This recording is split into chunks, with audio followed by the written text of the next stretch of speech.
Hey, que pasa, amigos? How you guys doing? I don't know what this video is going to be about, but I just happen to be filming something random. And as you can see, Trent Mahal is up on a lift. And what's going on is, see this guy right here? Can you see the striking resemblance? This is my younger brother, Nick. How you doing? Nick does this stuff for a living. He works on cars while I do bike stuff. But the drive line, well, not the drive line, but the universal joint took a dump. We're getting it out before the sucker fell out on the road or something like that. But it kind of sucks when that kind of stuff happens. Anyway, I know this ain't no motorcycle video at the moment, but this is what's happening now. You know why?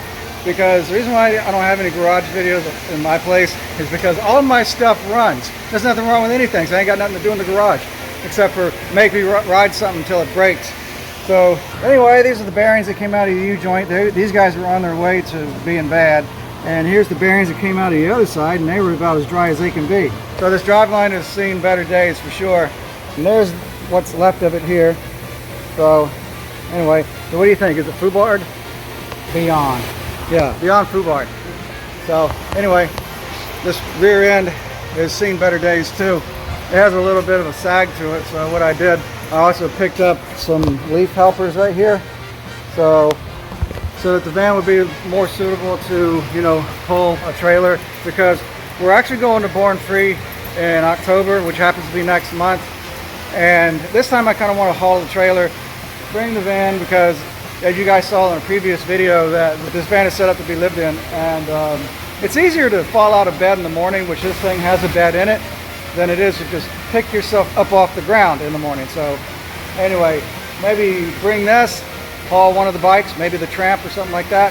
I don't know, we'll see. I mean, it is going to cost me probably a little over $600 in gas or something like that, or maybe 400, I can't remember, because I get a whopping 9.8 miles to the gallon on this thing no matter what I do.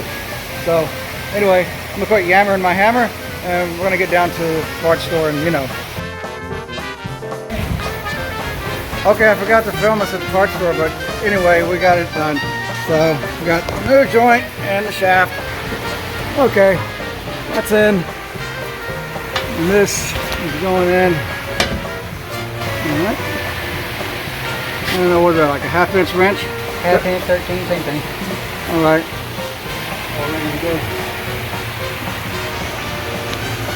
Fun business, brother. You know that? Yeah, I'm the old bike guy, and this is the automotive guy right here. Got any questions, just ask. Yeah, I think you guys get the picture.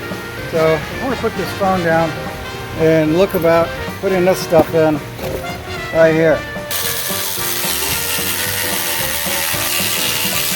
Here we have a motorcycle mechanic attempting to be a real mechanic. Right? Oh yeah, that's on there.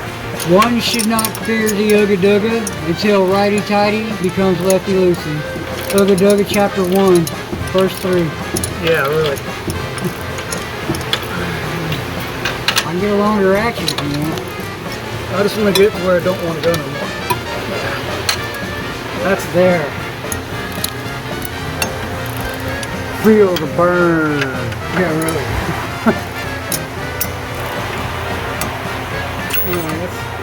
I'm afraid I'm going to strip it when I go anymore. Yeah, you'll be alright.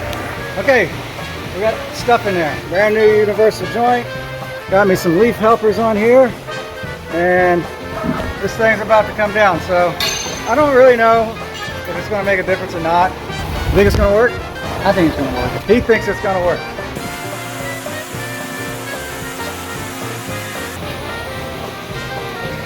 There's a little bit more clearance. I got more clearance on the front than on the rear, but who knows? I won't really know until I drive it down the road.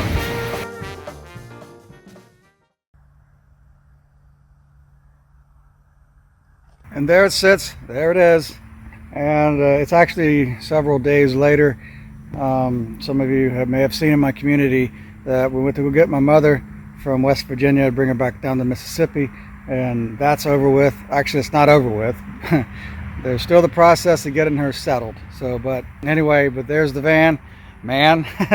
And I did drove it several times. I did notice a difference in how it handled. It hit bumps a little harder, but you know, not much to really shake a stick at. In fact, I don't even notice it anymore.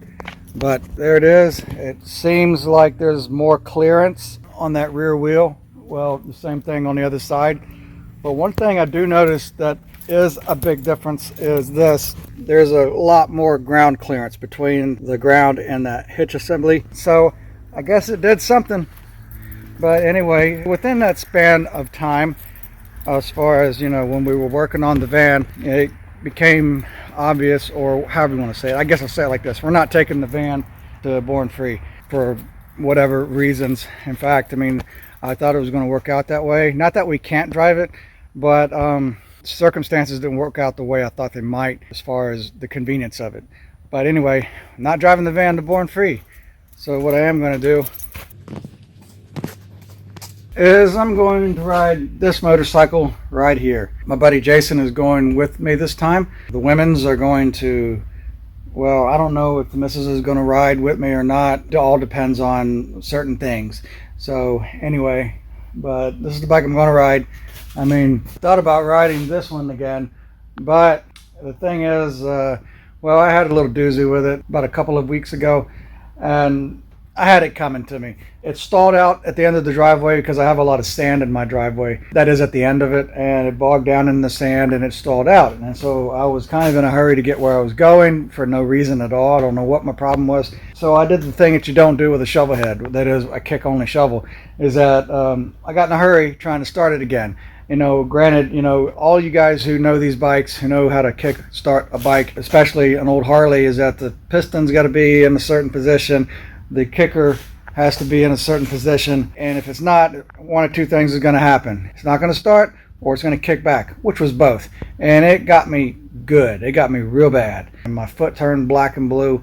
Didn't break anything, but anyway, I'm not riding that one because I want to give myself plenty of time. Even though I feel fine, I'm going to give myself plenty of time to be 100% on my foot. So anyhow, but why not ride this thing right here, right? I mean, that would be epic. Ride a chopper to a chopper event. Well, this is a, you know, one man only riding motorcycle on a road trip type scenario. So if the missus decides to ride with me, we're going to ride the Softail, okay? Because the thing is that I mean, I'm not blaming it on her. It's just that some people can't take a beating like other people can, you know, with a rigid frame. So maybe some other time if I don't, which is a big probability that I will not. But who knows, maybe one day I'll get to ride this thing somewhere. But where that place is, God only knows that one. And why not the bagger? Well, the bagger, you're going to ride a bagger to a chopper show or a chopper event? You show up in something like that, it's like showing up on a Me Too bike, you know? Hey, what are you riding? Oh, I'm riding a 2022 Street Glide. Oh, me too. Even though that ain't no 2022, but hey, bagger is a bagger is a bagger. So anyhow, so this will be the third time that I ride this bike to Born Free. I'm sorry, this will be the third time that I go to Born Free, but the second time this bike goes there, because the first Born Free I rode this bike right after I did a top end, which was kind of a silly thing to do. But I don't know how else to leave it with you guys other than maybe I'll see you at Born Free, and maybe I'll get back to making videos once a week again, you know. But as you guys know, I've been doing, you know, what I've been saying, life stuff that gets in the way of hobbies, and it takes a lot of time to get footage. Well, actually getting the footage isn't really the time consumer, it's really the editing. But I'm not making excuses, it's just things have been what they've been. And be sure that I am not quitting YouTube, okay? It's just a matter of trying to get priorities straight in order to make stuff happen. And also, like I said earlier, all my stuff runs though too, so I ain't got nothing to work on, at least until something breaks. Who knows? But until then, guys, you guys keep the rubber side down and you be good to yourselves. And thanks a lot.